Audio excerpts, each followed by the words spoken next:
All right, this morning I have the great privilege of introducing to you all a former professor of mine, Dr. Ronald Thomas, who first introduced me as an undergraduate to the thought of Joseph Ratzinger. The courses I took with Dr. Thomas were among the most influential during my time at the Abbey, not just for the richness of their content, but also for the eloquence, wit, and wisdom of Dr. Thomas's own pedagogy, which I know many of you have experienced. I have much to learn from this man, as I'm sure you will discover for yourselves today. Dr. Ronald Thomas is a native of Memphis, Tennessee, graduating in 1984 summa cum laude from the University of Memphis. He earned his Bachelor of Arts in both philosophy and psychology. Dr. Thomas earned his Master of Divinity degree in 1988 at Emory University, where he was a Robert Woodruff Fellow in Theology and Ministry. From 1986 to 1987, he additionally studied at the University of Göttingen in Germany as a stipendiary of the Lutheran World Federation. He earned his PhD at the University of Cambridge in the UK and received a Richard Weaver Fellowship from the Intercollegiate Studies Institute. His dissertation focused on Anglo-Catholic ecclesiology. Before entering full communion with the Roman Catholic Church, Dr. Thomas was an Anglican priest, having served parishes in West Tennessee, Utah, and Cambridge. Dr. Thomas has taught at the University of Mississippi, Rhodes College, and Christian Brothers University, and now for 15 years at Belmont Abbey College. As an associate's professor of theology, teaching courses in Christian doctrine, liturgy, world religions, Catholic culture, and Christian spirituality. Dr. Thomas's wife of 33 years, Sally Thomas, is a native of Memphis, a poet and fiction writer. They have 4 children and live in Lincolnton, North Carolina. Dr. Thomas has had an interest in the theology of Joseph Ratzinger for many years, along with other systematic and philosophical theologians such as Austin Farrer, John Henry Newman, and Eric Shirara. He is also a devotee of the art songs of Franz Schubert and belongs to the Abbeville Institute for the Study of Southern Culture. The title of his lecture today is Joseph Ratzinger on the Culture of the West. Please join me in welcoming Dr. Ronald Thomas.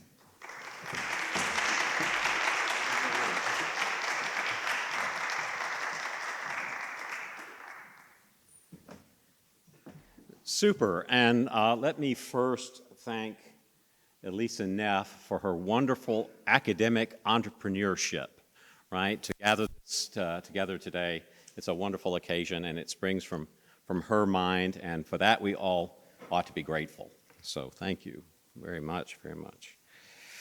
All right, this paper is entitled Joseph Ratzinger on the Culture of the West, and seeks to recognize Joseph Ratzinger, Benedict XVI's seminal contribution to a theological culture critique. Ratzinger recognizes the disparate and sometimes discordant elements of the contemporary West, but as I shall argue, never seems to despair of the possibility of a renewal in the West, if for no other reason than that for a complex series of historical reasons, Western identity is all that there is in the world.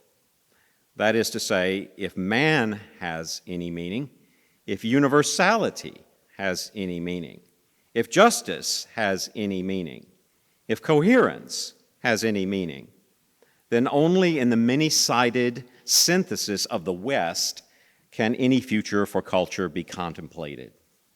At this point, I probably need to say that I'm going to use the name Ratzinger throughout this paper instead of Pope Benedict or Benedict, because Ratzinger is the more capacious term. Joseph Ratzinger wrote much, perhaps most of his work before he became Pope.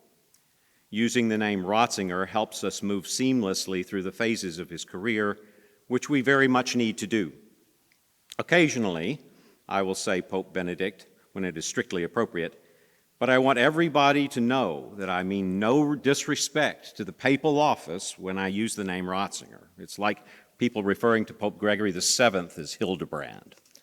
So Ratzinger throughout for the most part. So back to what I said before, though Ratzinger might not be cited exactly for the sentiment I evince here, the sentiment surely pours through his considered, even polite, writings on modern cultural tensions and on other religions.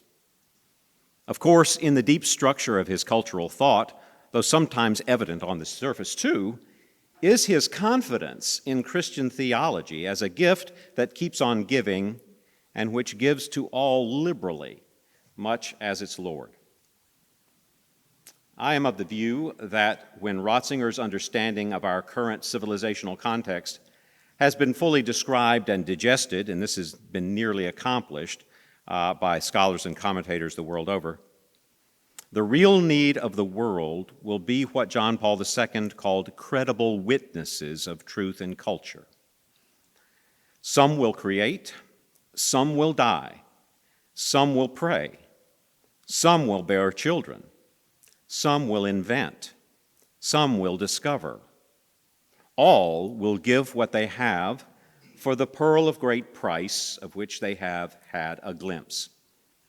It might be important to indicate here that Ratzinger thinks that, without in the least becoming relativistic, that there will be many grades of credible witnesses in the whole of the human family. Be that as it may, let us join Ratzinger's view of the present predicament, Europe or the West today. As early as the time of his enduring work, Introduction to Christianity, Ratzinger identifies the somewhat absurd mindset of the modern Western person who will not identify himself as a creature, for this would imply a creator. Ask the person for clarification, are you then yourself the creator, even your own creator? The answer must be no. The idea of a creator at all is too metaphysical, and the plenary causality that a creator betokens has been undermined by modern science. All that is left to this person is pure participation with himself and perhaps others. Participation immanentized, virtually indistinguishable from pure praxis. So, a permanent or ultimate non-creature is the modern Western man or woman. Permanent non-creature. Since it's a fool's errand to prove a negative, modern man, striving to prove or posit himself to himself and others, looks awfully foolish. More than that, however, he becomes positively dangerous. Somewhere in his corpus, Ratzinger recounts an incidental meeting with someone, I think it was in a taxi cab, who remarked to him, "I didn't ask to be born." Faced with an untenable definition of what a human being is, a permanent non-creature, it is no surprise that nihilism comes to the fore and that a feeling of futility permeates even commonplace human activities. Someone who is not sure that he would even want to be born is no more certain that he wishes to build a future. And this, Ratzinger avers, is the condition of modern Europe. And I'll be using the term Europe a lot because he does, and it's going to be the cipher for the whole West. And we'll see how we are roped into it to some degree later on. In other words, European culture has lost its self-esteem to the sad, dismal swamp of self-involvement, self-obsession, and the futile collectivist and even totalizing programs that supposedly offer a solution to this ennui and hopelessness. The self-esteem of European culture, if the term may be used in its most positive connotations, was its confidence in the gospel, that the center did, in fact, hold, and not only hold, but blossom. Yes, blossoming in all of the paradoxical and potentially compromised ways that Western civilization has demonstrated, but carrying the gospel gladness in spite of itself.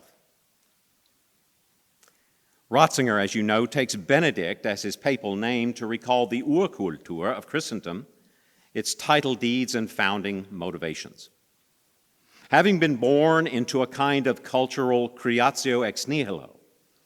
All Western Christians should remember with awe and wonder the mighty hand of the Lord as he drove out the nations, or in our case, drove the paganism out of the Franks and the Gothiness out of the Goths, and set us up on the foundations of his law, no longer the juridical decrees of an ethnic religion, but a highly inflected, dynamic law of love that gave us the greats, like Aquinas, like Bonaventure, and all the great scholastics and doctors and fathers and mothers of the faith. Who can essay the greatness of all this, Ratzinger issues, not for its antiquarian or aesthetic value, but for all the ways in which the church provided a ringing and affirmative answer in the warp and woof of social life to the Lord's question, when the Son of Man comes, will he find faith on the earth? One of my personal favorites of all the Ratzingerian writings is the 2007 encyclical Spe Salvi. I think it's an absolute masterpiece, and it speaks to the essence of Ratzinger's culture critique. In paragraph 31, he writes, "Let us say once again, we need the greater and lesser hopes that keep us going day by day, but these are not enough without the great hope, which must surpass everything else. This great hope can only be God, who encompasses the whole of reality and who can bestow upon us what we by ourselves cannot attain. The fact that it comes to us as a gift is actually part of hope. God is the foundation of hope. Not any God, but the God who has a human face and who has loved us to the end, each one of us, and humanity in its entirety. His kingdom is not an imaginary hereafter, situated in a future that will never arrive. His kingdom is present wherever he is loved and wherever his love reaches us. His love alone gives us the possibility of soberly persevering day by day without ceasing to be spurred on by hope in a world which by its very nature is imperfect. His love is at the same time our guarantee of the existence of what we only vaguely sense and which nevertheless in our deepest self we await, a life that is truly life." So here is Ratzinger's vital question posed to a Western man or woman. Why would you leave love with a face? Or, not being so accusatory, is it not the love with a face that you have been longing for under the cold rain of facts, as in early historiography or natural science, or in techne, as in Marxism?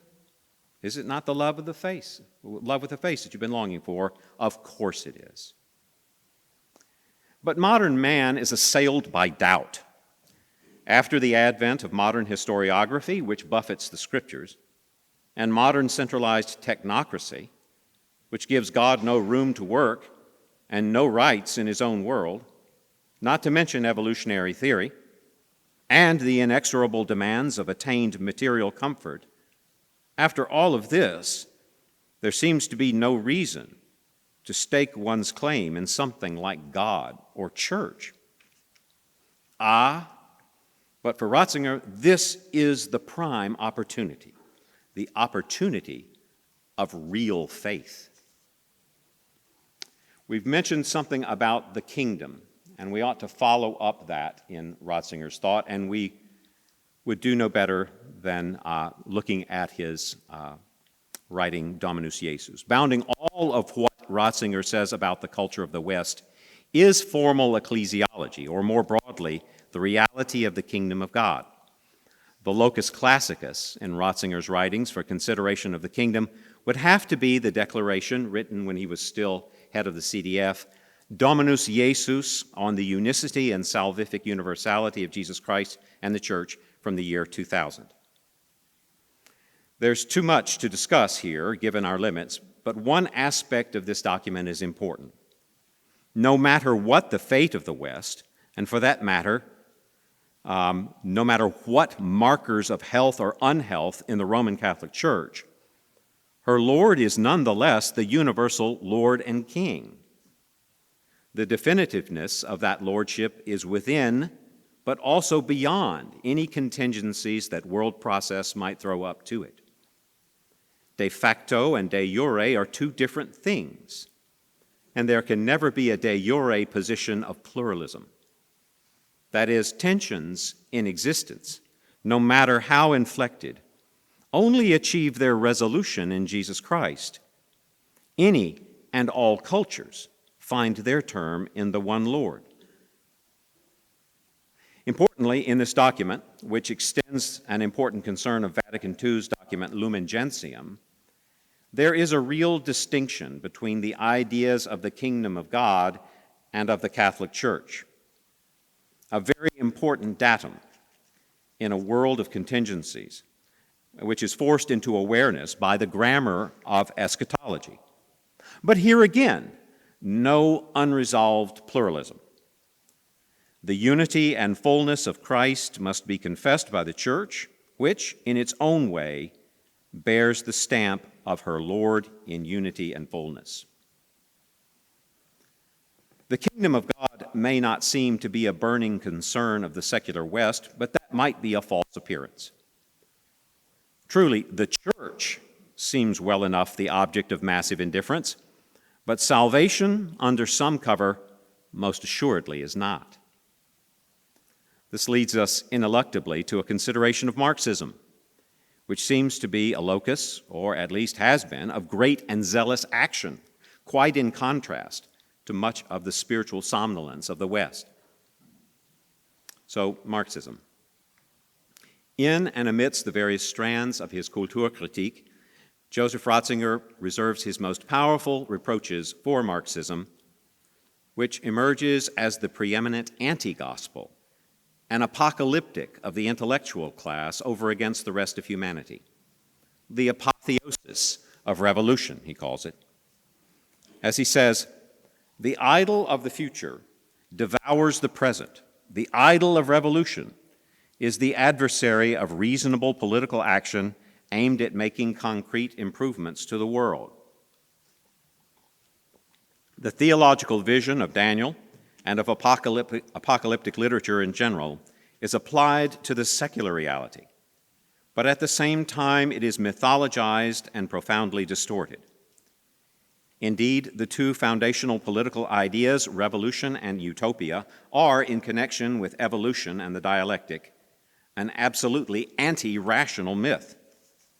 It is urgently necessary to demythologize them so that politics can carry on its work in a truly reasonable way.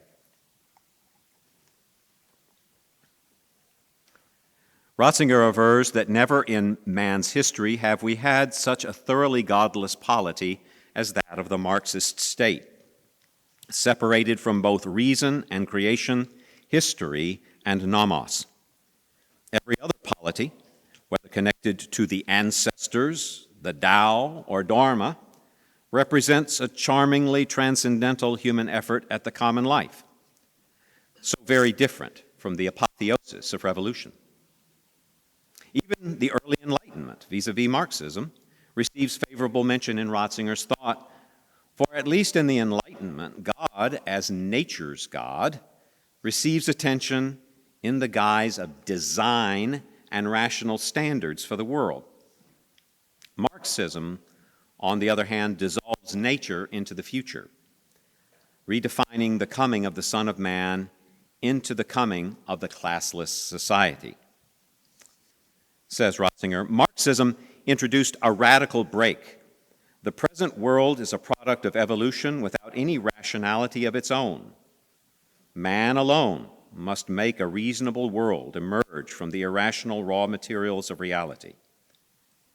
This vision, combined with Hegel's philosophy of nature, of history, the liberal dogma of progress, and the interpretation thereof in socio-economic terms, led to the attempt to establish a classless society, which was supposed to appear in the progress of history as the final product of the class struggle. In this way, moral norms were ultimately reduced to one ideal. Whatever promotes the coming of that state of happiness is good, Whatever opposed to it is bad. In some of his writing, Ratzinger calls this a political moralism. Justice, peace, concern for creation, these are the bywords of this moralism, but they are vague, undefined, and as he says, lack the serenity born of rationality. He asks, for what does justice mean? Who defines it? What promotes peace? Having in mind European events of recent decades, Ratzinger offers an analysis that would fit our summer of 2020 to a T. In the last decades, we have seen plenty of evidence on the streets and squares of our cities of how pacifism can be perverted into a destructive anarchism or indeed into terrorism. All that remains in the place of God are the big words and values that are open to any kind of abuse. The big words and the big values that remain in the place of God after he is gone from view are simply the secularization of the concept of the kingdom of God. That is, the kingdom shorn of any aspect of its reality that may be characterized as hereafter. The immanentization of the eschaton, as the famous phrase by Eric Voegelin puts it. The eschatological hope transferred to this world was and is the hope of Marxism. Spe Salvi, which I said earlier I think is a masterpiece, gives a wonderful assessment of Marxism. I'm going to quote from it, try to chop it down just a little bit. There's a lot here, but it's a wonderful analysis that you ought to go back and read. The 19th century held fast to its faith in progress as the new form of human hope, he writes, and it continues to consider reason and freedom as the guiding stars to be followed along the path of hope. After the bourgeois revolution of 1789, the time had come for a new proletarian revolution. Progress could not simply continue in small linear steps. A revolutionary leap was needed. Karl Marx took up the rallying call and applied his incisive language and intellect to the task of launching this major new and, as he thought, definitive step in history towards salvation, towards what Kant had described as the kingdom of God. Once the truth of the hereafter had been rejected, it would then be a question of establishing the truth of the here and now. The critique of heaven is transformed into the critique of earth, the critique of theology into the critique of politics. Together with the victory of the revolution, though, Marx's fundamental error also became evident. He showed precisely how to overthrow the existing order, but he did not say how matters should proceed thereafter. He simply presumed that with the expropriation of the ruling class, with the fall of political power and the socialization of means of production, the New Jerusalem would be realized. Then indeed, all contradictions would be resolved. Man and the world would finally sort themselves out. Thus accomplishing the revolution, Lenin must have realized that the writings of the master gave no indication as how to proceed. True, Marx had spoken of the interim phase of the dictatorship of the proletariat as a necessity in which in time would automatically become redundant. This intermediate phase we know all too well, and we also know how it then developed, not ushering in a perfect world, but leaving behind a trail of appalling destruction. Marx not only omitted to work out how this new world would be organized, which should, of course, have been unnecessary. His silence on this matter follows logically from his chosen approach. His error lay deeper. He forgot that man always remains man. He forgot man and forgot man's freedom. He forgot that freedom always remains also freedom for evil. He thought that once the economy had been put right, everything would automatically be put right. His real error is materialism. Man, in fact, is not merely the product of economic conditions, and it is not possible to redeem him purely from the outside by creating a favorable economic environment. Many people know that, of course, Joseph Ratzinger's own experience with communism leads him into this thoroughgoing critique of Marxism. And so, as I say, he has reserved most of his big guns for this particular movement, though he critiques others as well, including the Nazism of his youth. But we'll continue on. So no cheers for Marxism.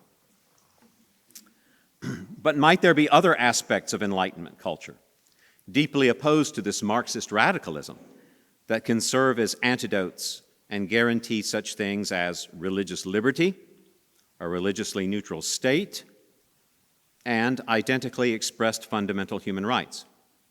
In other words, quote, as he writes, "Have we at last achieved the philosophy that is universally valid and completely scientific, a philosophy in which the reason of all men finds expression?"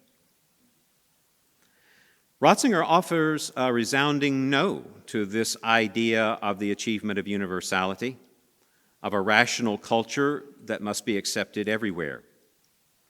Justice, peace, and liberty are indeed the key words of the new moralism, but do they deliver anything that is not completely vague?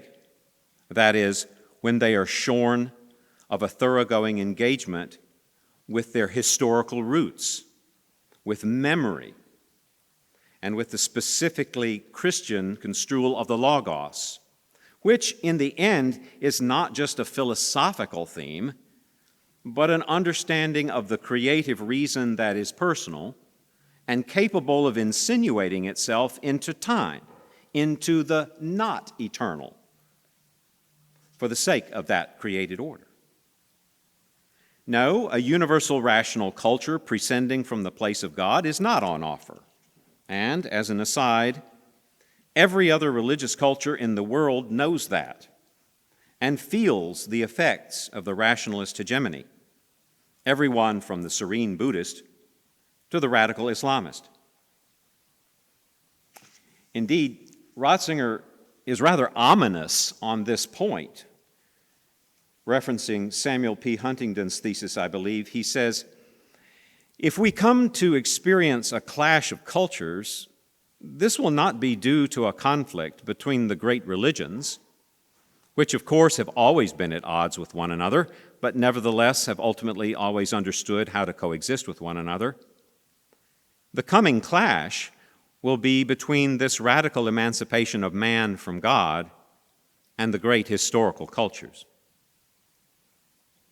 Ratzinger, as you can see, is very committed to the idea of roots and historical continuity in his philosophical critique. I fancy this is part of John Henry Newman's influence on Ratzinger's epistemology. And he calls anything else separated from roots and historical continuity a mutilation of reason. The so-called complete reason of man, which is the phrase he uses, does not center, for instance, on human rights, but on human dignity, a more holistic verity, which overlaps with a great deal of the best Enlightenment impulses, and, of course, with the intuitions of the world's religions. Yet, the full meaning of this human dignity is only found in Christianity and its appropriation of human reasonableness. So he says quite bluntly, only that creative reason which has manifested itself as love in the crucified God can truly show us what life is.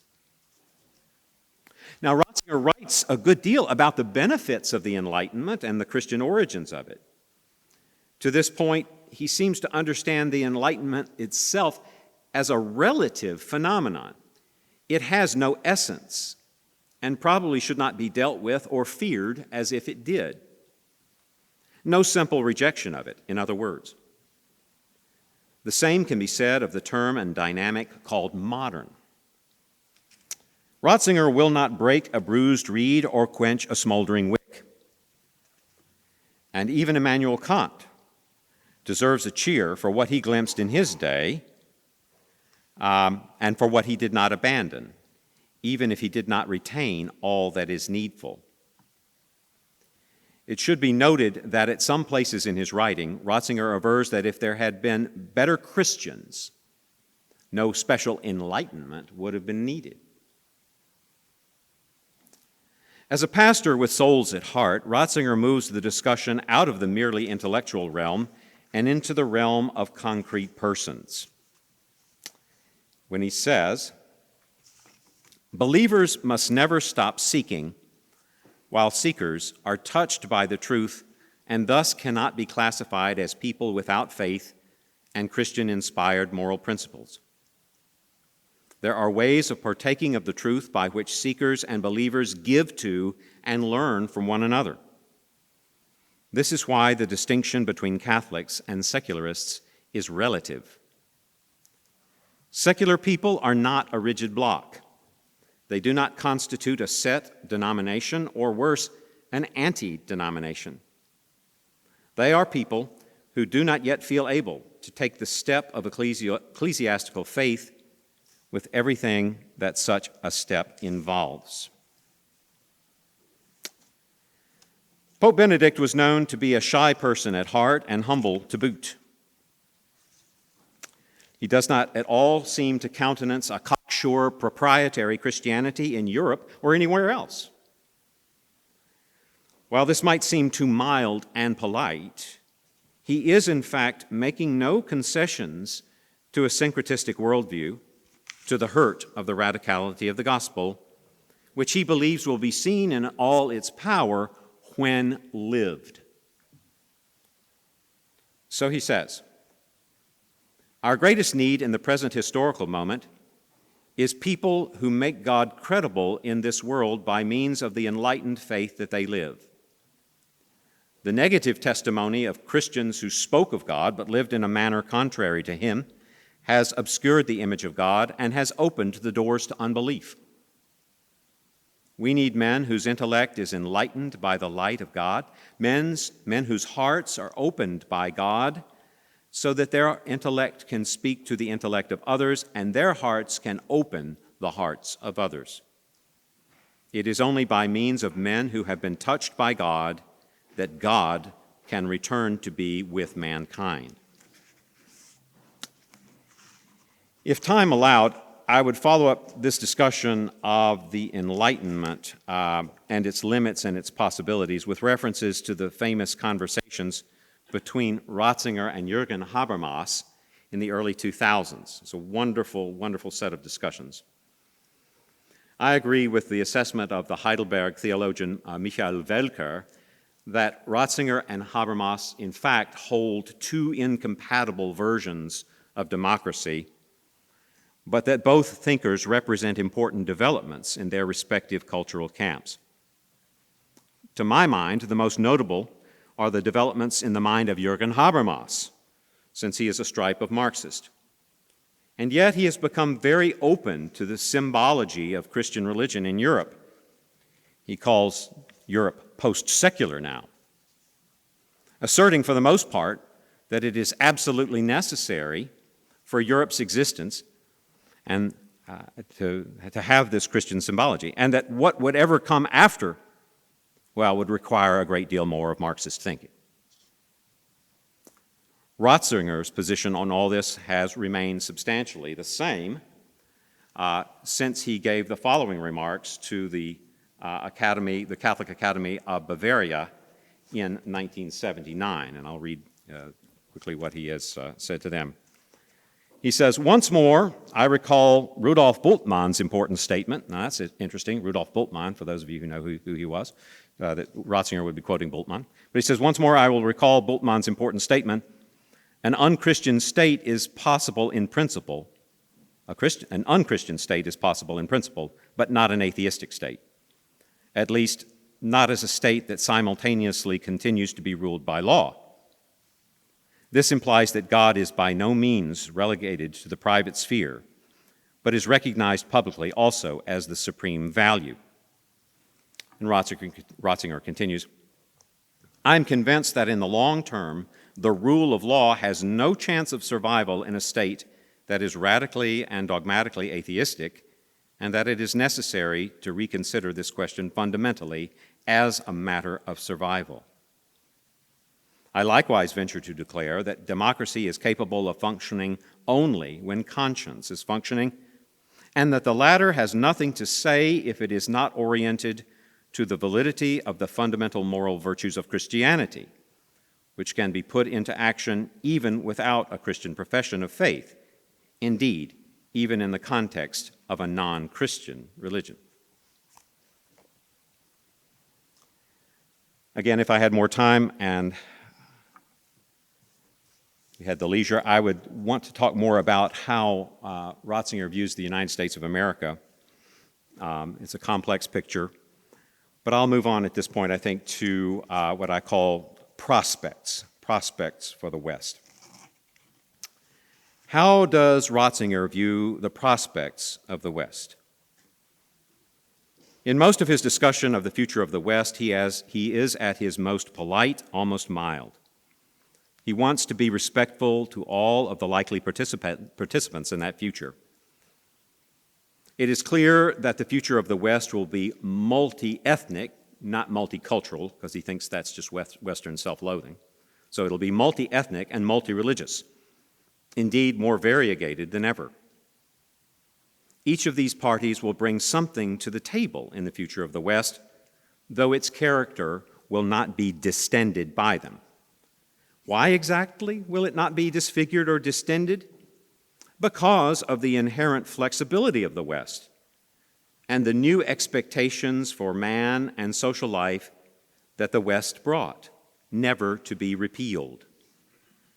The idea of a death or a repeal of the Western inheritance conjures up the images of those poor Puritans on December 25th, ringing a bell in the streets proclaiming, "No Christmas today."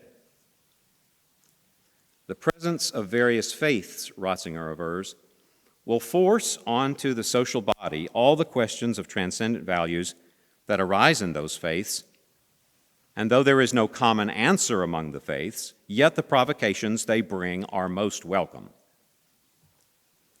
Faith has always been the most common medium for the entree of reason, even in the West, and the multiplicity of faiths will not likely change that. Now, the Western faith of Christianity will not be absent, so he can say, here it becomes quite clear what faith can do to promote good politics. It does not replace reason, but it can help make essential values more evident. Faith that is lived out concretely confers upon these values a credibility that then enlightens and heals reason as well. In the century that has just been completed, as in all centuries, it was precisely the testimony of the martyrs that set limits to the excesses of power and thus contributed decisively to the restoration of sound reason. Ratzinger refers to the budding situation of the West and the world as, quote, intercultural, or as a, quote, polyphonic relatedness. Those are nice terms. Yet he again asserts Western influence as well nigh universal, in that negatively we have exported to the whole world what is really a pathology, secular rationality, or a sort of reason that asserts itself monistically, typically in the form of technological feasibility and the violent subjugation of nature. That's the mutilation of reason again. There is also the famous dictatorship of relativism. This is nothing to be unduly proud of. Yet even the pathology points back to the West and prompts all kinds of questions about the origins of this understanding. Coupled with the undeniable success of Enlightenment rationality in scientific, technical, economic, and civil realms, the dissatisfaction with the Western import places everyone in a quandary. In other words, a Western problem, which has become everybody's problem, suggests what is ultimately a Western solution, with a supporting role for the world's wisdom traditions, in addition to Christianity. For all those wisdom traditions bring concerns of values, which in a world becoming smaller by the day must be attended to, especially if they conflict.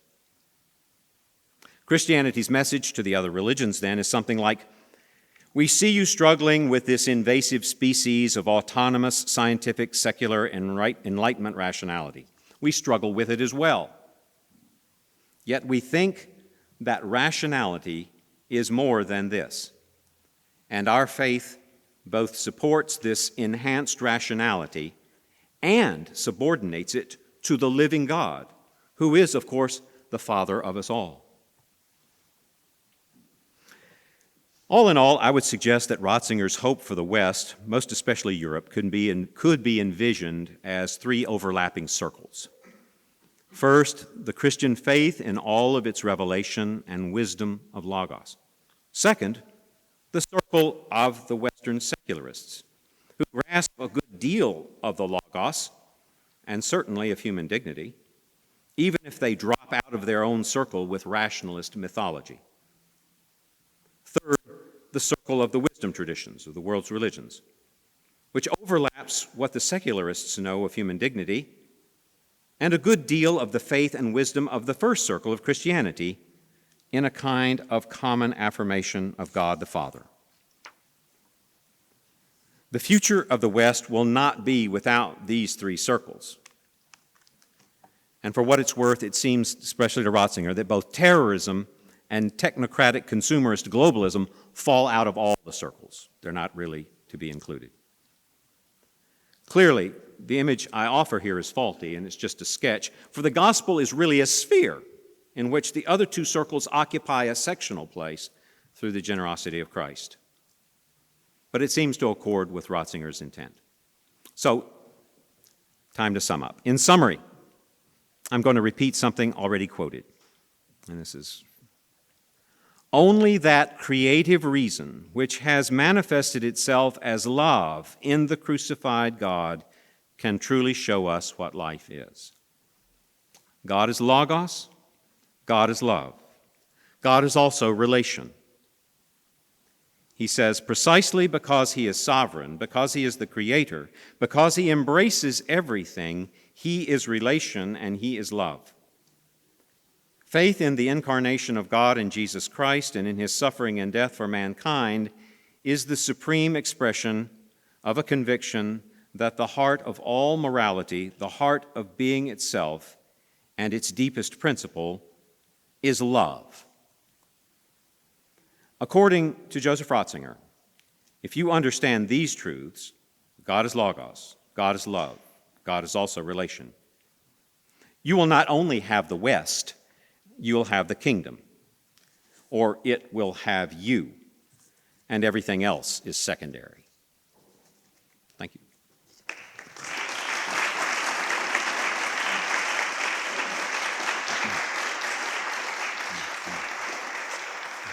About 20 minutes.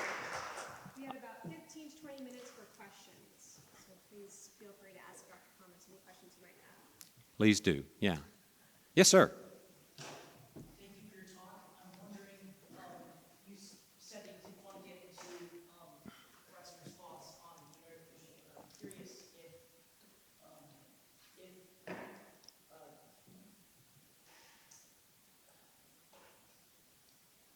Ratzinger applies his critique of Marxism to Lockeanism or rationalism, and if it's proper to apply a critique of Marxism to Lockeanism, and what he would say about incorporating Locke's thought. Okay. So the question is about whether the critique of Marxism sort of laps on over to Locke and so forth. I'd say the simple answer would be no, it doesn't. They're just two very different streams. As I said, he seems to want to give as much, two cheers for enlightenment in many ways. And Locke would be, of course, part of that.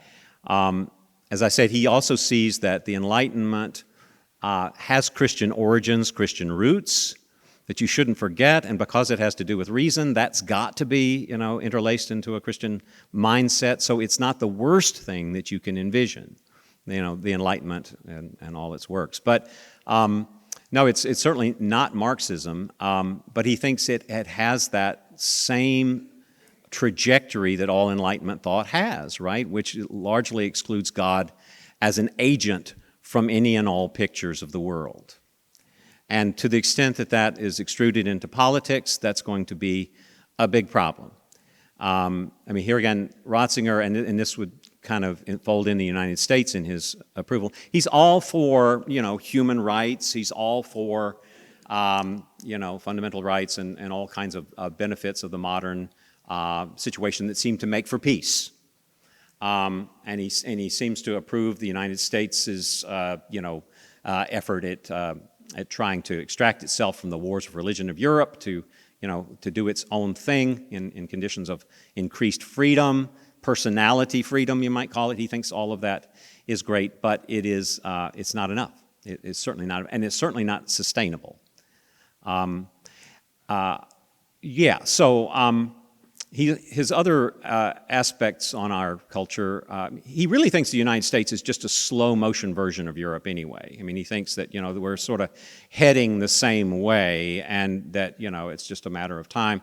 And I think also he is still a little torqued about the way that the United States in its foreign policy has worked against the sort of remote interests of the Roman Catholic Church in history of modernity. That it really, and you could everybody hates him. Let's talk about Wilson for a second. Making the world safe for democracy is basically making the world unsafe for Catholics. Under this kind of violent construal. So he's pretty critical about our political messianism in some of his writings. He thinks that we're just really on about that.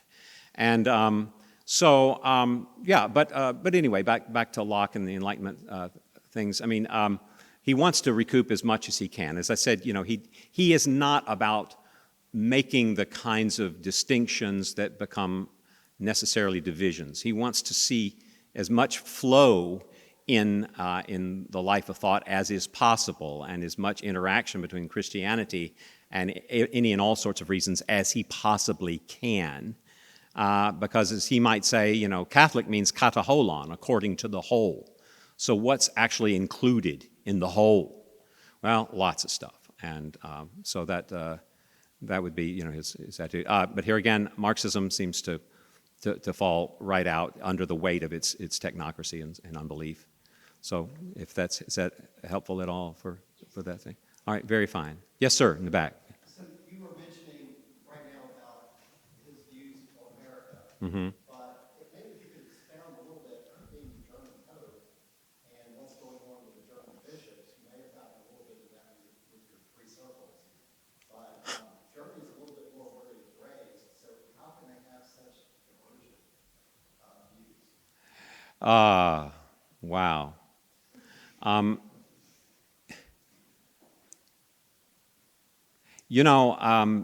I think he would say the first circle of Christianity, or the sphere of Christianity, certainly does have its limits, and you can fall out of that sphere too.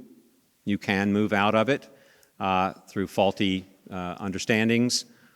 And I think it's well known, his sort of internecine battles with his fellow Germans all through his life, is applicable to this new German situation.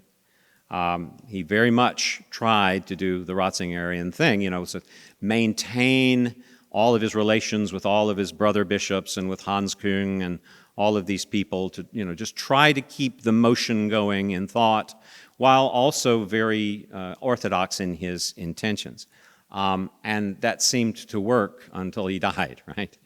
And so in many ways, there's some bitter fruit being harvested in Germany right now that I think would probably very much break his heart, and I think which he was trying to forestall. And that's really about all I could sort of offer in terms of an analysis of that, because I haven't studied it all too closely, the new situation and all its parameters. But I would hearken back to this lifelong job that Ratzinger felt he had, was to make the faith plausible in Germany, right? Especially to the intellectuals, Marxist, Catholic or barely Catholic, all of that. I mean, I don't think he would be very, very happy at all, or is very, very happy at all of his native Germany right now. But is that helpful? Oh, okay, yeah. Another question. Yes, sir. I was going to ask, one of the quotes that you used earlier talked about like the unchristian state as opposed to the atheistic state. Yeah. How it's possible for an unchristian state to exist, but not really. And then often for an atheistic Yeah. state to exist. Why is that? Why is it that the one Good. possible while the other, like, what's the key distinction factor if you're one of them? Okay, so if a state is unchristian, it's still tied to the umbilical cord of Christianity some way, right? That is to say, it's not become post-Christian in all of its ways. And it would have to be self-consciously unchristian. That is to say, we are not confessionally Christian. We are a state which includes Christian churches and so on. But an atheistic state really has jumped the rails, is looking to Christianity for information not at all. And so the interesting thing there is really not the adjectives unchristian or atheistic, but the understanding of the state. Bultmann is thinking, well, you won't even get the state at all without some sort of Christian moorings, even if they're sort of leftovers. Now, why would Bultmann believe that? Well, Ratzinger then sort of explains, well, that's because, the state is tied to politics, politics is tied to ethics, and ethics absolutely, at the bottom, is connected to Christian ethos. Christian ethos. It provides stuff that we can hardly quantify, and which is kind of like a nice odor in the room. And so this is an important thing. If I can talk about it for just a second. I mentioned the idea of historical roots and memory, continuity, and now we have this idea of ethos. For Joseph Ratzinger, just to start talking about natural law was not enough. He's not anti-Hellenist and he's not against natural law, but at one place he's writing, he says, I think that the tool of natural law has been blunted, certainly in people's understanding, right? And he's also one of those who thinks, at the end of the day, guess who gets to determine what natural law is? The church, right?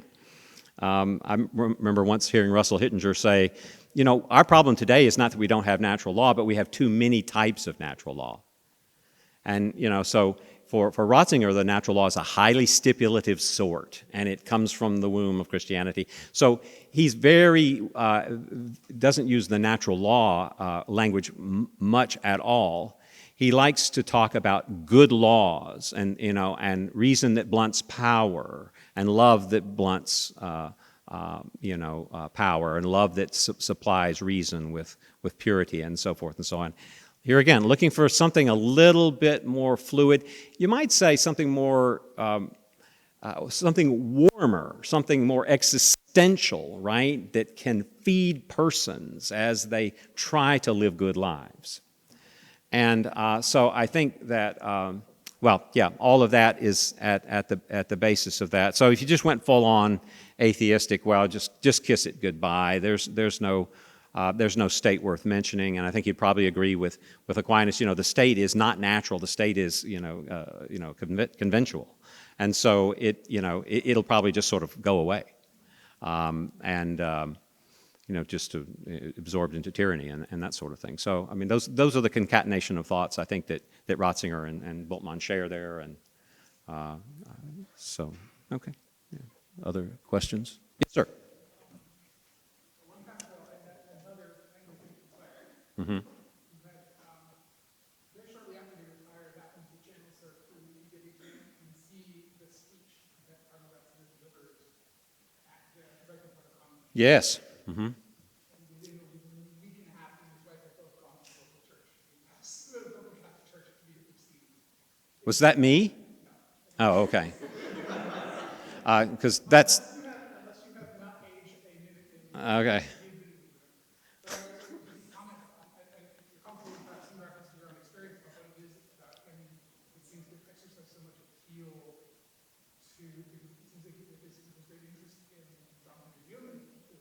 Yeah.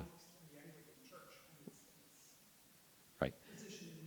Okay. I'm supposed to repeat the questions for the recording. So the question is about Anglicans, John Henry Newman, Cardinal Ratzinger, and would you convert, did you convert, et cetera, et cetera. The reason I said was it me because that's very close to my own situation. When my wife and I found out that Cardinal Ratzinger had been elected Pope, we were very excited because we weren't sure I mean, we were very nervous, right? Leaving everything in Anglicanism to join the Catholic Church, which, for all we knew, might change overnight, right? From a John Paul church to a liturgical dance church or something. Who knows, right? So to see that the continuity was in fact there was very powerful for us, and did lead us into the Catholic Church. And you're right. There is a common nerve that Ratzinger shared with Anglicans, and it went over John Henry Newman, right? And if we had more time, we could talk about, and maybe Dr. DeClue will talk about it. I don't know, but I mean the effect of John Henry Newman on Newman was profound, and on a whole generation of German theologians. And you know, Ratzinger goes on to, or as Pope, to create the Anglican ordinariate, right? To rope in the patrimony and ethos of Anglicanism into the Roman Catholic Church. That's that very soft kind of value concern. That was all in him. That was all in him. Demonstrated, of course, by the fact that he went to England, you know, to beatify Newman. As a sort of homage that he didn't necessarily need to do, but he did it. So you've put your finger on that from that little thing you saw. Anglicans could walk the bridge of John Henry Newman back to the Catholic Church because of Joseph Ratzinger, right?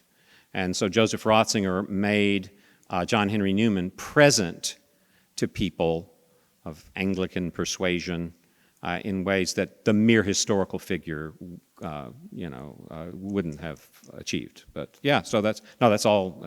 And that's happened more times than I can tell you. Like, I mean, all my former colleagues that are now Catholics, it's all been the same story. Yeah. Any other questions? Yes, sir.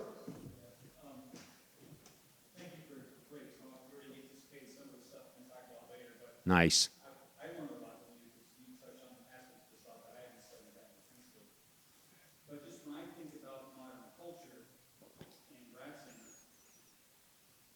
one thing I see throughout his career is he's always trying to find the mean between the two extremes. Mm-hmm. The person's in the mean between the two vices. Mm-hmm. And yet so often in our culture, it's always one side against the other that it both miss the point. And in this regard, I wonder if you have any thoughts on how we might see the dichotomy we have between, as you already mentioned, communism, it's completely against communism, but then on the other extreme you have fucking individualism, Mm-hmm. my rights and my individuality. So it's always like the I, it's either me as an individual, like libertarianism, or communism. Mm-hmm. And how do you think he would sort of understand that? Yeah, good. That's excellent. At the beginning, when I was talking about the idea that, like, if it was a taxi cab driver saying, "I didn't ask to be born," well, that same taxi cab driver probably was a real paragon of individual rights. You know, I have my truth and my rights, and I'm me and me and me. I'm just not my own creator because I don't believe in a creator. It's too theological, blah blah. Well, I mean, that's not good, is it? I mean, it cascades down into nihilism just as surely as Marxism would, and maybe even quicker, right? Because even Marxism had this aspect of belonging, right?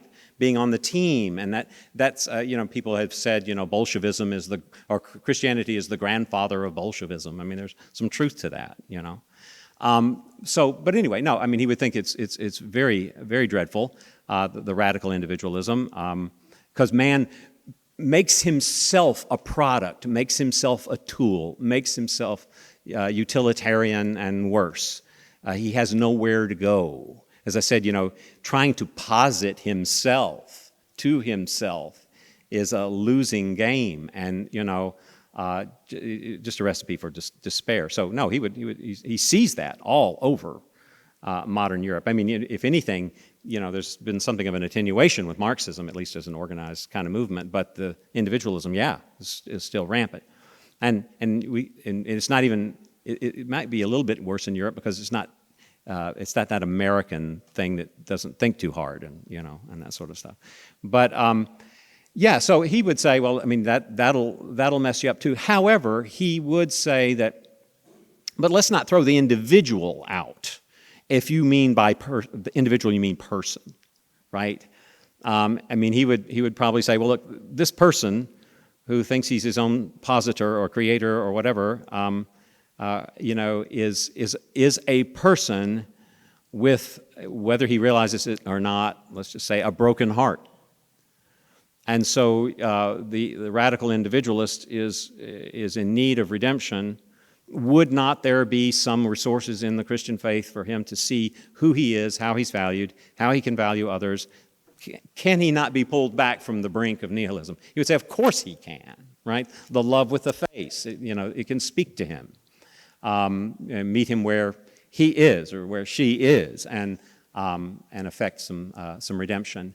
But here again, it sort of begins and ends with the gospel, right? With the crucified one, with the one who stays with us to the end, and all of that. There is no other way. Though, of course, he does hope that we can play for the breaks for a while, just to keep peace and violence at bay as best we can. That's why he's talking with Habermas, and it's just kind of hope against hope. Does that make sense there? I mean, but here again, these words like existential, these words like heart, and here again you think of the Newmanian kind of thing going on in him. That's so important for him, so important, because he does not want to indulge in abstractions, whether it's like Marxism or the individual, right? Yeah. Thank you.